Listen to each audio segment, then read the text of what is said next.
We made a documentary, a precious documentary, where 5 individuals agreed to share their life stories with us.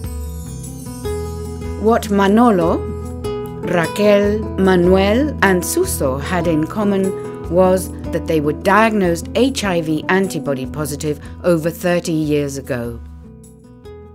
Muchas veces he pensado que me iba a morir. Pues sí, porque y más cuando te encuentras mal.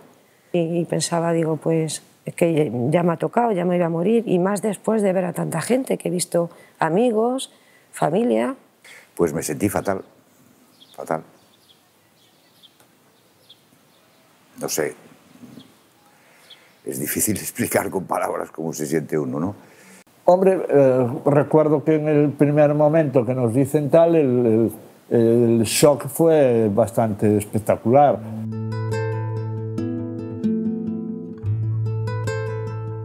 Our group, living in Galicia in the north of Spain, decided not to take antiviral medication and lived on healthily for 30 years.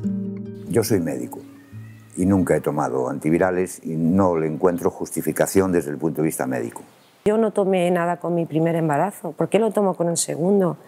Soy seropositivo desde hace 27 años. Nunca he tomado ningún tratamiento antirretroviral y siempre he cuidado mi salud como lo haría cualquier persona normal. Our documentary, called Positive Hell, tells their stories, but the film was banned 3 times in 2016. As teenagers, our group had been addicted to heroin, alcohol and other drugs. Era de los que bebía hasta caer de culo. Y entonces pues ya nos metimos con morfina, nos metimos con opio, nos metimos con láudano, nos metimos anfetas y eso fue primeramente lo que nos metimos, ¿no? We were happy that the film was selected for several international film festivals. It was nominated for Best Documentary at Marbella Film Festival in Spain and won Star Awards at the United Latino Film Festival and the Indie Gathering Festival in Hudson, Ohio in the summer of 2016. We launched our film and the 16th anniversary edition of my book, Positively False, at the Frontline Club in London. After our press release went out, protests were made to the club's administration for agreeing to screen Positive Hell there. But it all went off smoothly. The real trouble started when we were selected in April for the London Independent Film Festival. Selected and then suddenly deselected. Our film was to be screened at the Shortwave Cinema. We issued a press release, but a few days before the event, we received a message from the director of the festival, Eric Schultz. Hi guys, sorry but I'm going to pull the film. 2 more major HIV/AIDS organisations contacted me today, urging me not to screen Positive Hell. And now my selection committee, all students where I teach, are unanimous in wanting to step away from screening Positive Hell.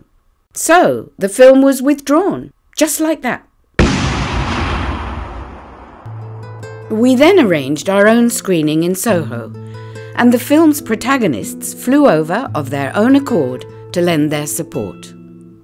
I'm Joan Shenton. I'm the producer and narrator of the film Positive Hell, co-produced with Andy Rees. And we've had a really successful screening here today. We had a full house, and to my surprise, we didn't have any protest. Given that this film was banned by the London Independent Film Festival, I was expecting there to be a demonstration outside. I'm very glad there wasn't. But there were some very important questions. Is this film about spreading HIV dissidence? No, it's about 5 people, a personal journey, and they should be allowed to tell their story. Many in the audience today did not agree with the stance took, but they were critical of the London Independent Film Festival and HIV charities, accusing them of stifling freedom of expression and not engaging in debate. We asked the London Independent Film Festival for a comment, but they refused to make any. What I would dispute is the issue about actually showing a film like this and banning it. Because when you ban something, you're putting it underground and you're making it even more of an issue. Yeah?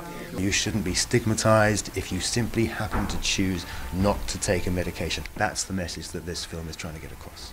In September 2016, we were thrilled to be selected for the Portobello Film Festival. Again, we issued a press release, and again, a few days before the screening, we heard from their festival director, Jonathan Barnett, that the film was to be withdrawn. Apparently, once again, AIDS charities, we still don't know which, had complained about the screening of the film. Jonathan Barnett said he'd been told the film might cause distress and that he would not reverse his decision to withdraw it. But it doesn't end there. We were approached by a supporter of free speech in New York, Desiree Marzan, who arranged for our film to be screened at a radical bookstore in Manhattan called Blue Stockings. Bud Weiss of Heel, New York, agreed to handle the Q&A after the screening. You've guessed it. As soon as our press release went out, Desiree received an email from a Blue Stockings administrator saying, "These ideas are not ones that Blue Stockings as an entity can support, and for that reason we're cancelling the event." Journalist Allegra Hobbs for DNA Info in New York wrote in her article, "The Blue Stockings rep said the store had never had such a mass movement of anger about an event. The store was obligated to cancel due to the outrage," said the rep, who also cited concern for the safety of bookstore employees. These three examples of blatant censorship of our film led me to approach the international pressure group on freedom of speech called Index on Censorship in London. I learned from its director Jodie Ginsberg that institutions, if threatened, shouldn't just withdraw a performance or screening without first ensuring that a balance has been reached, not only to protect their own staff and premises, but also to protect freedom of speech. Otherwise, they could be in contravention of Article 10 of the European Convention on Human Rights. The great sadness I feel is that the stories of our brave protagonists have not been heard. Ahora lo veo además con absoluta claridad. De los que dijimos que no seguíamos ni queríamos el tratamiento, etcétera, etcétera, somos los únicos que seguimos vivos, y de todos los que estaban en la unidad en aquel momento que siguieron el tratamiento no queda ni uno vivo, murieron todos. Y yo lo que puedo, como médico, lo que he visto, lo que he experimentado y lo que puedo ver y deducir es que todo esto es un fraude, que no hay que hacer caso ni a los pronósticos. Esto no es lo que se dice, ni a los diagnósticos, los test no valen para nada, ni a los tratamientos, que la mayoría son tóxicos. Yo he sido seropositiva desde hace 27 años, he tenido 2 hijas, con una de ellas tomé AZT y Vides, las 2 negativizaron a los 18 meses, están perfectamente las 2. In this age of openness through social media, we've been blocked at every turn, confronted by sinister no-platforming and safe spaces issues. We're still trying to find out what AIDS charities and other networks were so keen to complain about our film and succeeded in censoring it 3 times. What links might they have with the pharmaceutical industry? And what vested interests might they have that makes them want to silence us?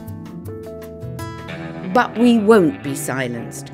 We're delighted to report that our film has been selected for screening in March 2017 by the Queen's World Film Festival in New York. And we hope there'll be more festivals to follow.